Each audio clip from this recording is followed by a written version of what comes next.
time to cook dinner, I'm gonna do orange chicken. So I zested, well, I chopped up chicken and put it in Instapot. I zested a full orange. Oh, so I love zesting. I love the smell of citrus, but when you zest, or in the zest, I guess, it has so many of the good natural oils, and that infuses in the food. So if it ever says zest, do it. And then it has orange juice in it as well. So I have my chopped up chicken,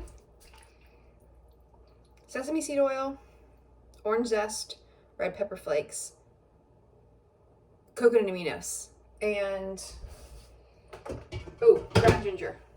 The recipe I'm using is against all grain, and it calls for coconut aminos. I already said that.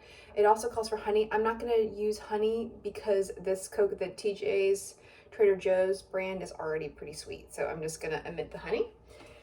And then it also calls for tomato paste, and I want to tell you about a little trick that I do. So it calls for 2 tablespoons of tomato paste, and you can see like this is more than 2 tablespoons, even these little cans. And so after I'm done using a can and I have some left over, I just kind of put them in tablespoon sizes, and I just put them in the freezer. So I'm just going to use this instead of opening another can, since I don't need to use a can. So that's a little trick for that. So all my ingredients are in. The tomato paste will just melt in once I turn on the Instapot. But I'm just kind of stirring everything up and coating it, and then I'm going to set the Instapot for 10 minutes.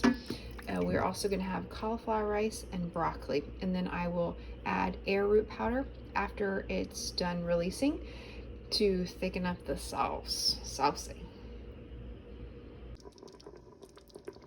I added my arrowroot powder, and I can already tell that let me focus the camera, that the sauce is thickening.